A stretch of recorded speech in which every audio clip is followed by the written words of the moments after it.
I promised you before that we are going to talk about money. Anyone want to talk about money? Yes. Really? Do you really want to talk about money? Yes. Okay, finance and profitability. Because here's my absolute belief. If you're changing lives, you should be paid for it. Woo! Yes, Angela. Still excited, been in the inner circle 4 years and still screams about money. I love it. You are changing lives. And this is so important, and you will hear me talk a lot about this over our next 3 days. Because if there's one thing I want you to take home with you, is that you should be paid very well for changing people's lives, right? If I look at all of the big companies, the alcohol, the cigarette, the pharmaceutical companies that are making billions, quadrillions of dollars, and then I look at you guys who are really helping people live phenomenal lives, like that's the money you guys should be making because you're really increasing someone's quality of life, right?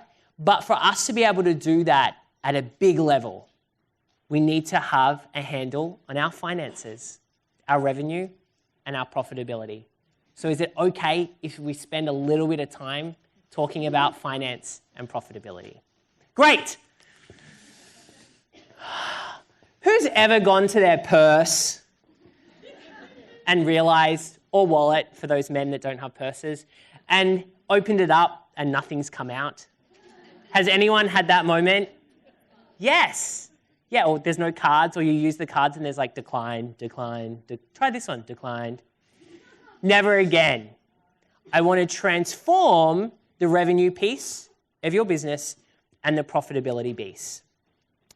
I'm going to ask you to bear with me over these next few minutes as we talk money. I don't want to hear, but Clint, I'm a creative. But Clint, I'm like all in my right brain, I have no left brain. I don't want to hear any of these excuses. When I started my dance studio, all I could do was count $1 and $2 coins out of the envelopes, as you remember from the box that I made in woodwork.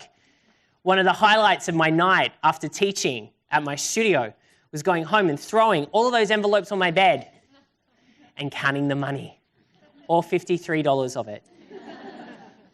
Yes, I'm going to talk about the numbers, what the numbers mean, how you interpretate them, and what you can do with them. So listen up. There's a couple of things that we've got to go through here. Sales is a term that we'll use. Sales is all the revenue that comes into your studio. Every single dollar or pound, I know we've got some UK friends here, or Australian dollar, is a sale. Everything that comes into your studio. Now, cost of goods sold.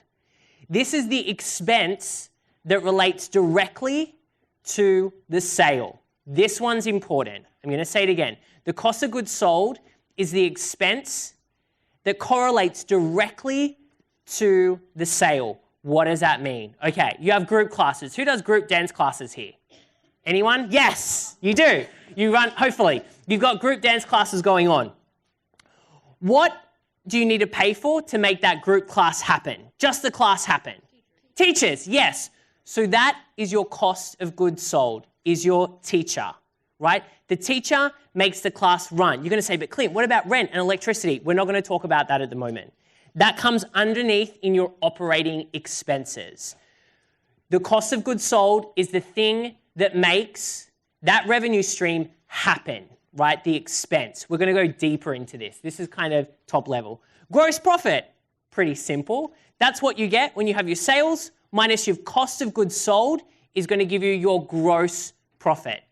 That shows you how profitable an income stream is within your studio before all of your other amazing expenses that you've got to pay as a studio owner.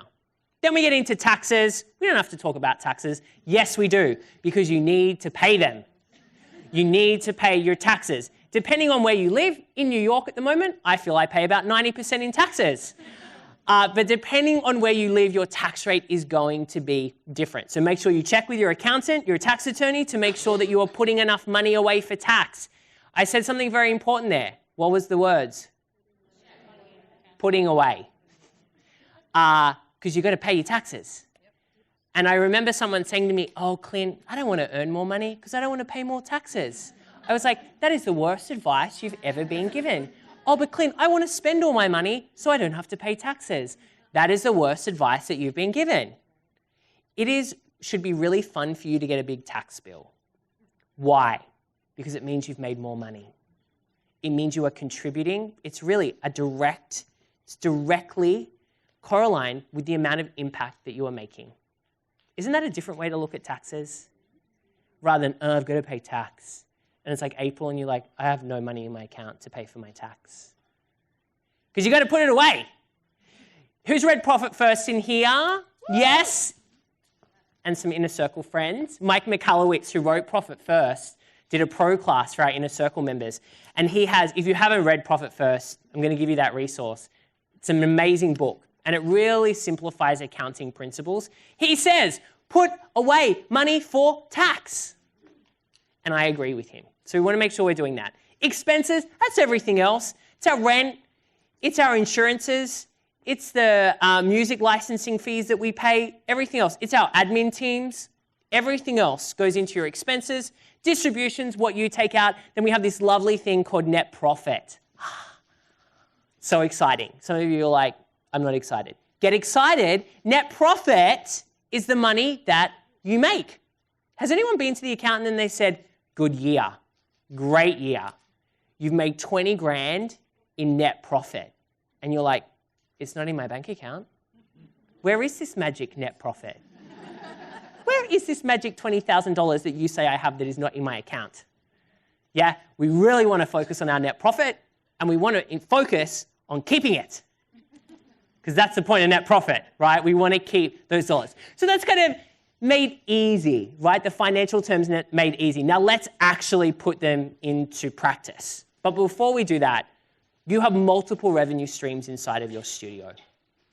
I'm going to run a session just on revenue streams later in our programming over our 3 days together. But for now, there's a couple of different ones. So who does birthday parties at their studio? Who does birthday parties? Amazing. Amazing. Great. Love birthday parties. A couple of ways you can do these, and we'll talk about them later in our 3 days. Costumes. Who has costumes?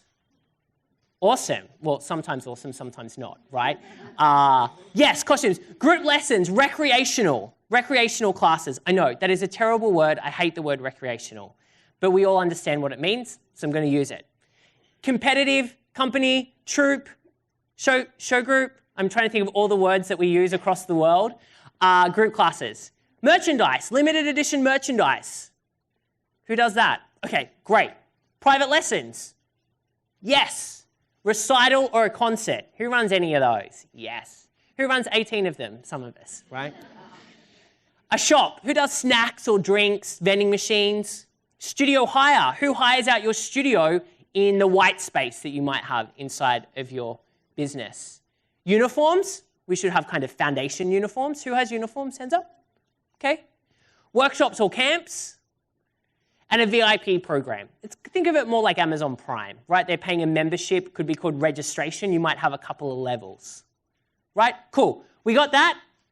Yeah, we're going to go more into that later. But I just wanted you to understand all the revenue streams. There's a couple more as well, while I go through the example. So let's look at your financial model inside of your business. So in every single revenue stream that you have in your studio, here are the things that I want you to be tracking. What are your monthly sales for each stream? Here's something I see time and time again, is studio owners have a P&L, profit and loss statement, and it says sales and expenses. And that's it. And that's a problem because you don't know how well your business is performing. You don't know where you should be focusing your time and energy. You don't know what's costing you money. You really don't know what's making you money. And so you're in trouble. I want you to understand that. If you can't see every single revenue stream in your studio, in your profit and loss statement, you can't make great decisions on the growth of your business. If you can't see how profitable your group classes are for recreational compared to your competitive, compared to birthday parties, how do you know where to double down and where to put more work? And how do you know what to kill off? Because I'm sure there's a lot of you sitting in this audience today that should be killing off stuff in your business that is not profitable, that is taking too much time and energy away from the core business that you do extremely well. So we want to work that out. What are your monthly costs for each revenue stream is really important. What are those expenses? And what profit are you making from every revenue stream? Let's do an example.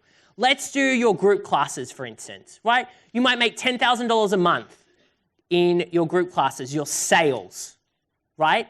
What are your monthly costs? Well, let's say it's $3,000 a month for your teacher, your instructor expenses. So you're going to make $7,000. This is how your finances should be structured, not these numbers. Don't go, are these averages, Clint? I'm not charging that much. These are just examples.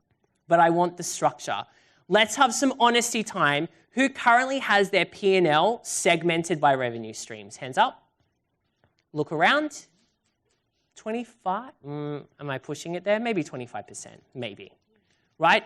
This is a great lesson for you to take away. Really, really great. So we want to make sure that we're doing this for every single revenue stream. So this is what it could look like. Merchandise, $1,250 for the month. Expenses, $644.60. You're left with $605.40 in your profit. This is basically what your P&L should look like, broken down into revenue streams. Because when you have this clarity and visibility of your numbers, you can make fantastic decisions.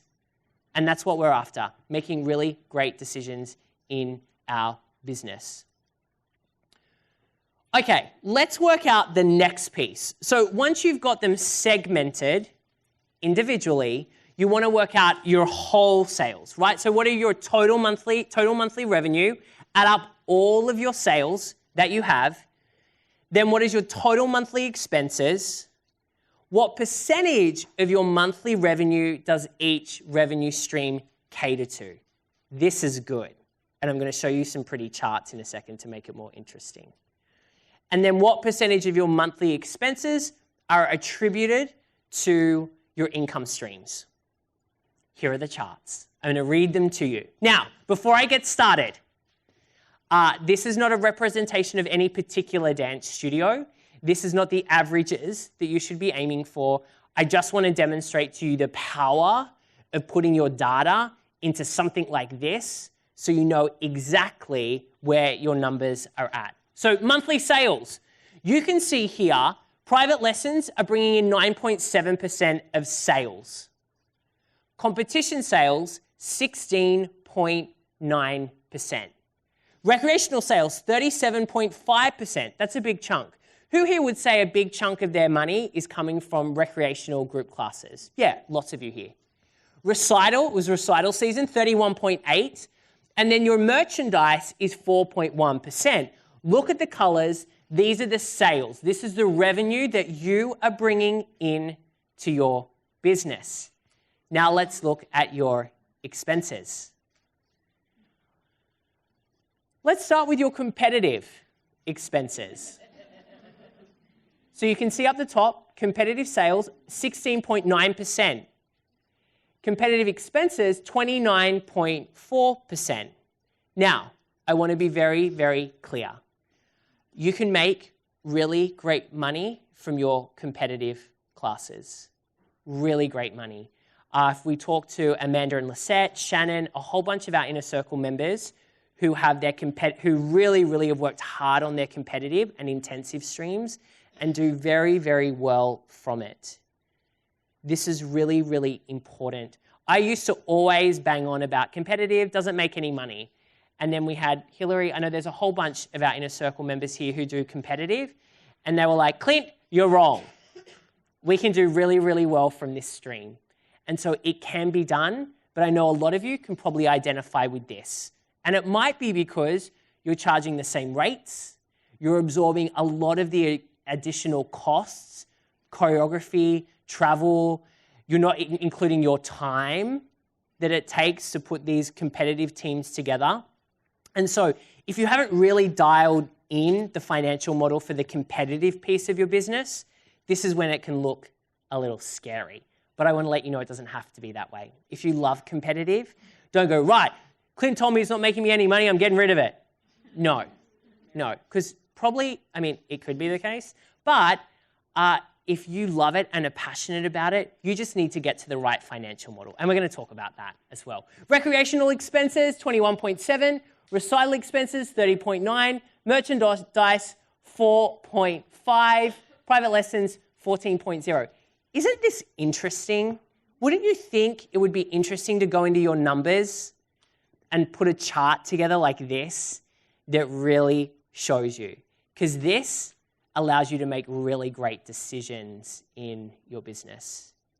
Because if you can see that something's making you a bit of money, but geez, a whole lot of your expenses is sitting there, you've either got to get rid of it or you've got to innovate on it and improve it. Getting rid of something isn't the first thing that you should do. We should try and get in there and find out the problem. But you cannot continue year after year after year having the same financial model that you know is not working.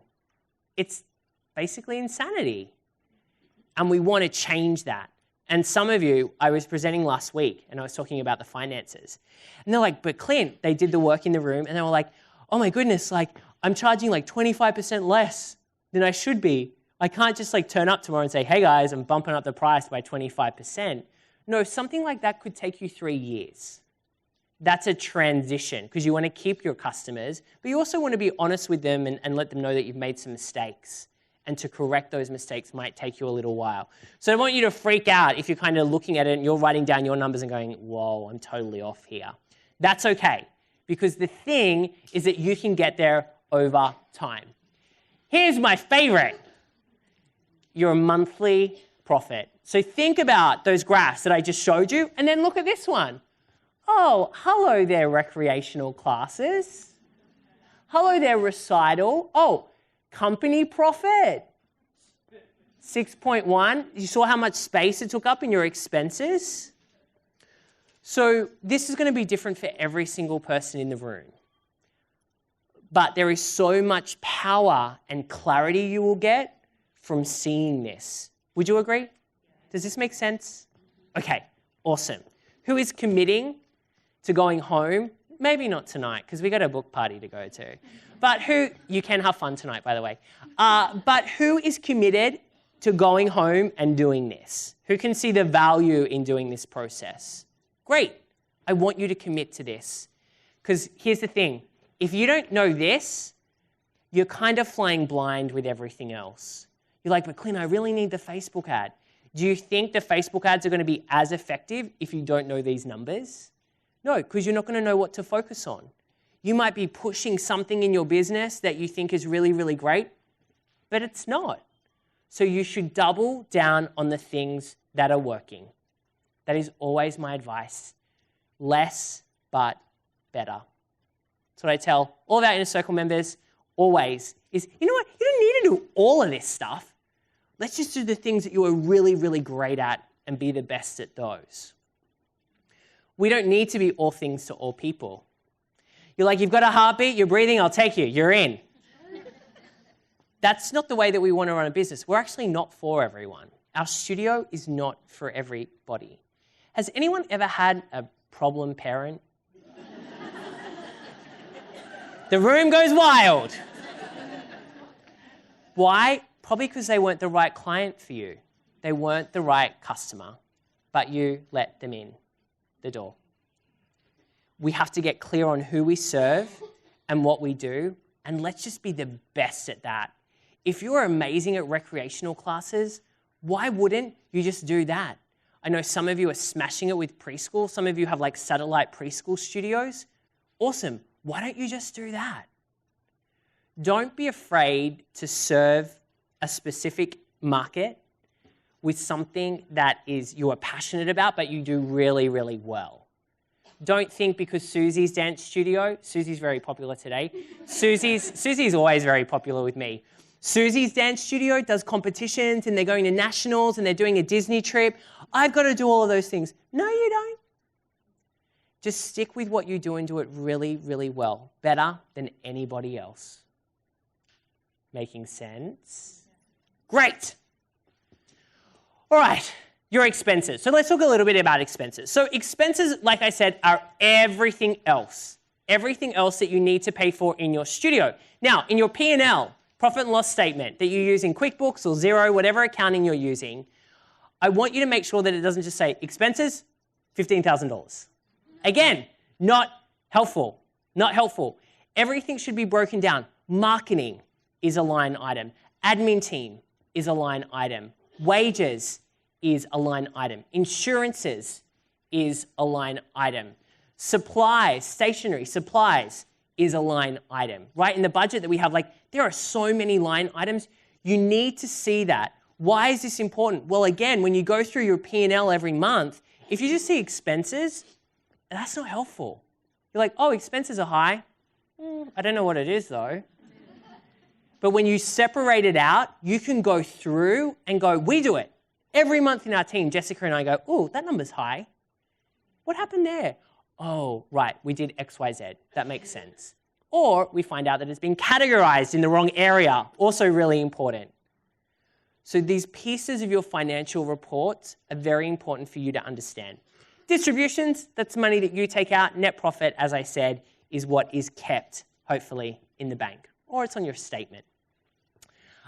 Standards. Now, hold your horses on this one. I only put this slide in here because everyone always goes, Clint, I want the average. Everyone wants the average. Everyone. And I'm like, guys, you don't want to be average. The only thing that you want to compete against is yourself. Right? If you're like, but Clint said the average is 20% for that. You just need to compete against yourself. You just need to keep getting better. That's it. I don't worry about what's going on in the industry. I just want to keep bettering our results, right? You should be the same. But because this is a crowd favorite, I'm going to go through it. So, staff, 20 to 30% of your gross profit, right? 20 to 30% of your gross profit, no more than 40%, and 40% for me is super high, including your teacher's pay and your salary, right? Some of you say, Clint, like I am not doing well with my finances. I ask two questions. How much do you pay in rent? How much are you paying wages? And I can very quickly understand where the problem is. If I get those two numbers and I look at your pricing model, I can pretty much figure out the problem, right? Those three things right there are really, really powerful. Some of you are paying too much for teachers. Would anyone agree? Yeah, some of you are paying, but you're like, Clint, but there's no other option, right? That's where we get creative. And we'll talk about that a bit in the hiring. Some of you are paying a lot of money in rent, but you can't do anything about it. Like people are like, Clint, I'm paying so much money in rent. I'm like, okay, what are your options? Build, move, right? But you might not be at the point of moving, right? It might not be right for you to move. Might not be the right time. It might not be the right time for you to build and get a mortgage and build a place, right? So you're stuck with the rent. What does that mean you need to do? Look at your pricing model. All these things can be fixed with a pricing model. And then people say to me, but Clint, my parents can't afford it. They can't afford it. I'm like, well, move. No, I don't say that. That's not the advice I give them. When people say they can't afford it, it's because you haven't shown them the value. That's it. It's as simple as that. Oh, but Clint, I can't afford it. Oh, I can't afford that. Or I can't afford to bring little Susie. You haven't, anytime you get that objection, you haven't shown them the value. You probably banged on about your sprung floors and your beautiful mirrors and the amazing AC. That would definitely get me. I love AC. But you haven't shown them the value of how what you offer will transform their child's life. Can you put a price on that? Mums, dads in the audience, can you put a price on something that will transform your child's life? No. But you haven't conveyed the value, so then therefore their answer is, I can't afford it, it's too expensive. So that's a pretty easy fix, because I know you all believe so deeply in what you do. Rec class sales need to be at least 3 times the amount of the money that you pay your teachers, right? So if you've got your recreational department, you want to make sure that you are not paying your teachers too much money for those classes. And that's why the class capacity forecast, which I'm going to talk about today, is really valuable. Marketing. Guys, you need a marketing budget. Full stop. Who has a marketing budget? who does not have a marketing budget? Most of us don't. And if you just put up your hand, ask yourself, do you ever think, I wish I had more students? There's your answer, have a marketing budget. And then you need to know what to do with it. Your marketing budget is going to be between 10 to 20% depending on where you are in the growth of your studio. Let me explain. If you're in a hyper growth period, so if you say, Clint, I've got 200 students, I want to get to 300 in the next 6 months. I'm like, cool, you're going to need to spend some money on marketing, right? So you may be higher, that 15% range potentially in your marketing. If you say to me, Clint, I want to double my students in the next 12 months, you might be more at the 20% mark. If you're like, Clint, thank you, I did what you said, and I have double my amount of students. I have 400 students now, but now my operations is like a little bit of a mess, and I need more people because I haven't had a day off in a year. And I'm going to say to you, now we need to build your team. And so your profitability is going to get eaten up in the team, but only short term. What did I say before? As CEOs of our studio, we need to have, I'll tell you, long-term thinking. We need to have long-term thinking. So we're going to invest in our team members so that we can service the customers that we've sold in, that we're meant to be delivering an amazing service to, that will eat into our profitability.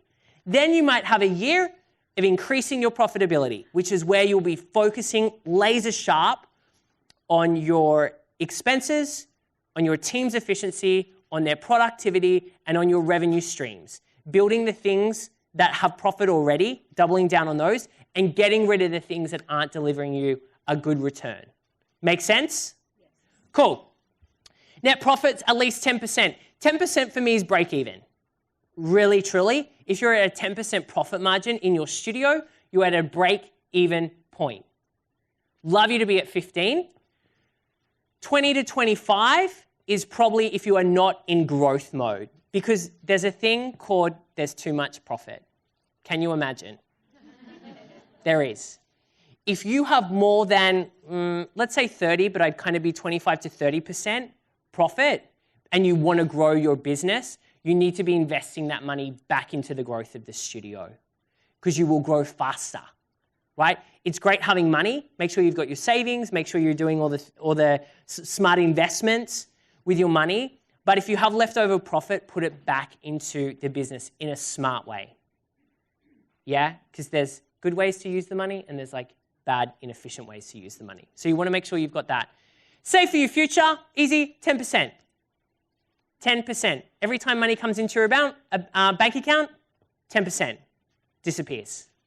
Do it. It's really fun. Not at the time, but it's fun later as the money builds. Cash.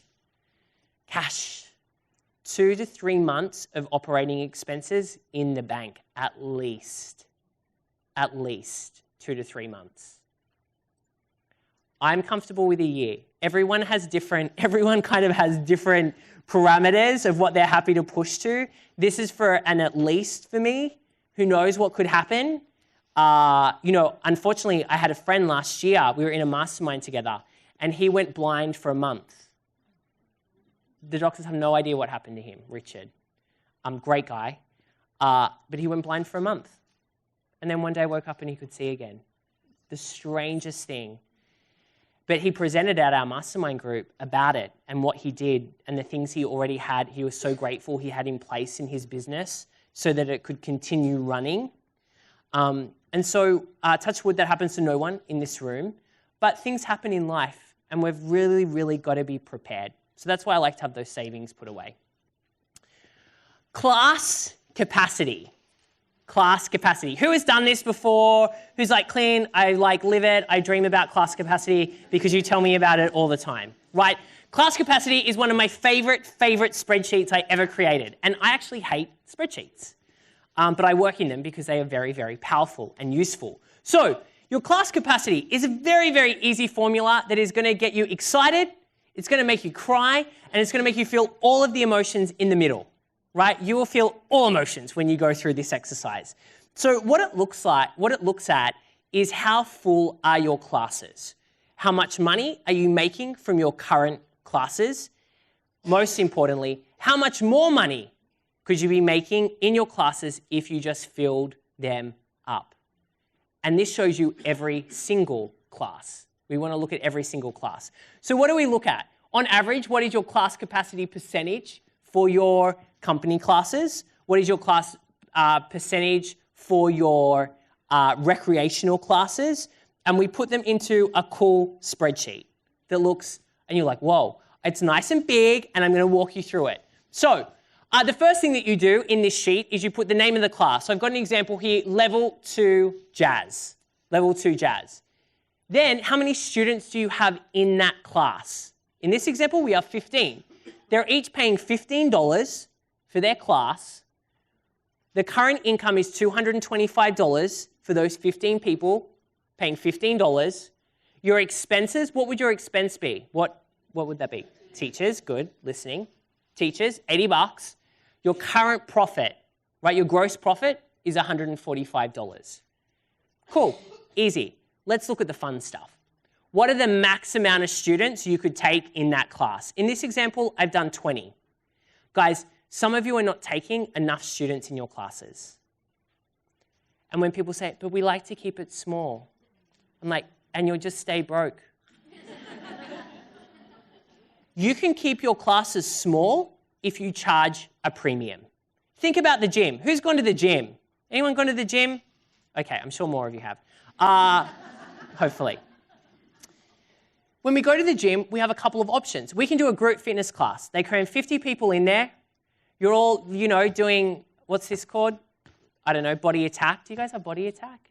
You're like, what is body attack? I used to do it back in the day. Or a step class. No one does step anymore, right? That was so good. Steps coming back. Who said that? Oh, made my day. Thank you. Right, so we have group classes where we can fit 50 people into the group class. We then have small group classes where there's like 4 or 5 of us that can train together with our buddies. We pay more money for that. Then we have one-on-one personal training, and that's like $150 an hour in New York anyway. It's expensive. Think of your studio the same way. Private lessons, most of you are not charging enough money for private lessons. That's why you're not making any money in your private lessons. Private lessons. You then have this small group thing. Some of you are charging, let's say your preschool classes, and you're like, but Clint, I can only have 6 people in my preschool class because, they're little. And I'm always like, well, how much do you charge? Oh, the same as the big group classes. Guys, this should be a premium. One of my friends in Australia had 3 locations. She just ran preschool classes. She was charging $28 a preschool class for 45 minutes. She took 12 people. That was a really good business model. She was making a lot of money. Yeah? But she couldn't just have 6 people in a class for $10. Doesn't make any sense.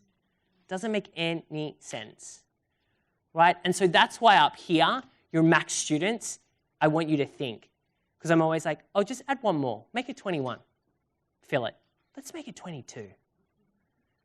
If you have a great teacher, and people are like, oh, but Clint, my teacher can't handle it. I'm often saying, you got the wrong teacher.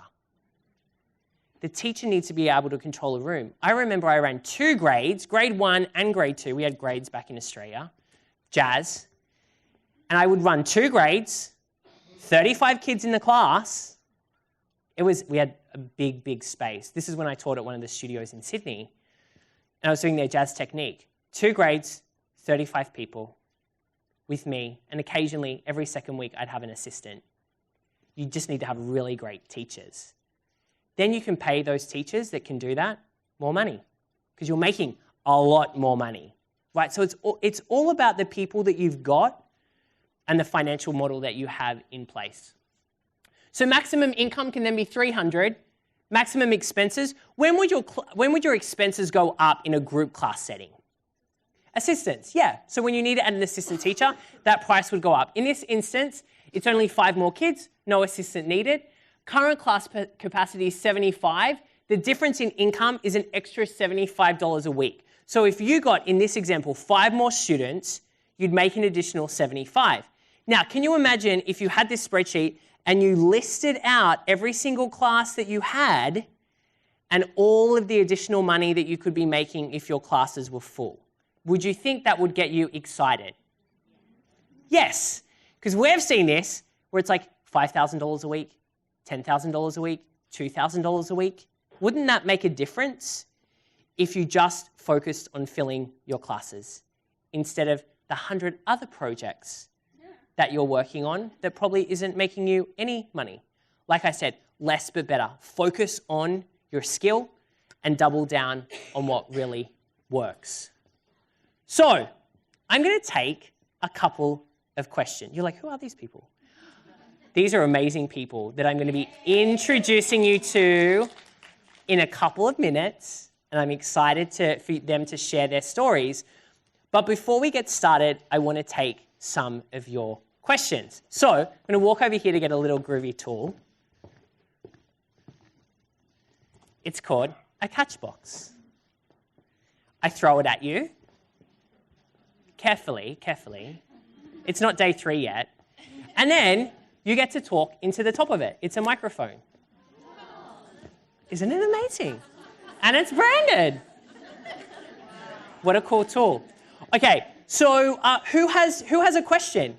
Who has a question? Bonnie, can you catch the catchbox? Oh, wow. Who knew? I might have to take this with me. Just kidding. Okay, so on the 11-step enrollment process, Yes. which I already introduced, which is awesome, thank you. Yeah. But you did put a few different ideas out there today. Tell you. My ahas. So if you are doing this personalized email, how do you automate? The top part. Yeah, how do you automate You that? don't. You don't. You can't. So can That was I? a very easy question, thank you. So, okay, then I'll ask you another one. So on the template, the script, Yes. I like to offer them full enrollment before downselling to a trial class enrollment. Can you say something about that? Right, so you tell me that again. So I will offer them, I won't mention the trial class if they don't Okay. mention it until I've said, okay, you can enroll for the semester. On the phone, you're enrolling them for the Yes, semester. so they'll say, I'm interested in sure. hip hop. I'm like, okay, Great. 18 weeks, $297. Or do you want to upgrade to a membership? Sure. Then if they say, oh, I don't know, Yeah. then I say, oh, do you want to just try a class? Yes, that's perfect. Okay, so I love that. That's a good script. Yeah, 100%. Guys, if it's for a season and you can get them in from a phone call without them experiencing you, sell the season on the phone. A lot of people, though, have trouble selling a big commitment like that up front without a try before you buy. So I would definitely go down that route if that works for you, and then you can downsell them into a trial if they don't want to take that commitment. Okay. Totally great idea. Okay. Okay. Oh dear. I feel like I felt like the catchbox is a really great idea until I actually have to throw it that far. I mean, we do have insurance, so it's okay. Yes. Thank you. We can then just throw it around between each other. I'm from Long Island, where there's a studio on it's nail salons, how common they are. And Yeah. how do you, I know that you said when you're calculating the appropriate price for what you should be charging per class, it takes about 3 years to actually climb that transition. If you're super under where you should be, 100%. And I think it's tomorrow or Sunday, I'm going to walk through the different financial structures. So tiered model versus discounted model versus flat fee structure. So I'm going to walk you through those. Is there anything, I mean, if it's in the module for tomorrow, maybe I'm asking it prematurely. That's fine, But yeah. how do you then, well, then I'll go literally across the street where I could throw a rock to where it's way cheaper. How do you battle that competition in price? You haven't conveyed the value. Okay. To be honest with you, I don't care how much anyone else is. No one's me. Okay. And you have to, like if you're doing, come for jazz, it's fun, get creative. And then this studio's, come for jazz, it's fun, it's creative. You have a branding issue. I always want to go back to brand. We are in the world now where everyone is price driven. And you probably agree, people are looking for a great bargain. But we still go back to the brands we know, like, and trust. So as a studio, you need to be building a brand. So when they see you, they're not only coming to you as another dance studio, they're coming to you, what's your studio name? MB Dancers. MB Dancers. Mm-hmm. They're coming because MB Dancers, like we got to go to MB Dancers. They've built a brand. Think of any brand that you love. Maybe it's Apple. Maybe it's Nike. Maybe it's Adidas here. We say Adidas. You guys say Adidas? I don't know. We say something completely wrong. I don't know what it is. And so we have these brands. Peloton is another brand that's like up and coming, right? SoulCycle, these fitness brands, they are brands. You guys need to be in the business of building a brand, because then that conversation price, oh yeah, $38 for a cycle class for 45 minutes? Sure. And you charge me $3 for shoes? Sure. And $2 for a bottle of water? Sure. I mean, hello, that's SoulCycle, right? We need to build a brand first, because if we don't build a brand, we are competing with everybody else, every other dance studio. Once you've done the branding piece, then it's about building the value. So when you're having the conversation, when you're going through the enrollment process, how are you building the value? How are you communicating to them? What you do changes the lives. And then we'll get to the money piece tomorrow. Is that helpful? Yes. Awesome. Definitely. Thank you. Who's got a question? Who wants to catch the catch box? We'll go maybe here and here. Have a couple of more minutes. Hi, good to see you. Good to see you too again. I was wondering how transparent we should be with our numbers that you just presented with our team. Oh, such a good question. Such a good question. As transparent as you want to be, I know that's not the helpful answer. Let me dive into it. I think it's important that your team does have transparency on the core numbers in your business. You might not want to share with them how profitable you are. If you're doing a profit sharing system in your studio, where let's say your 5% of your profit gets distributed between your team members, share the profit, because that's a really important number for them, right? So I would be sharing a couple of key numbers. I would be sharing every single week. It's a weekly report that goes out where you should talk about total students enrolled, total places filled, class capacity, how full you are, where you're at, amount of new students that enrolled in the studio the previous week. You can do like inquired, trialed, enrolled, those three numbers I gave you before, and your churn rate, your retention is really, really important. So they're kind of like 5 core numbers I would be sharing with them week on week that is moving to a goal that you have for them, right? So when you have goals in place, we're going to talk a lot about, I've got a great presentation, I hope it's great, about team and leadership this weekend, and we're going to talk about a lot of these things. But you need to set goals, KPIs, key performance indicators in place with each of your team members. You need to have collective goals for your team as well, so everyone's working towards the same goals as well, everyone's on the same page.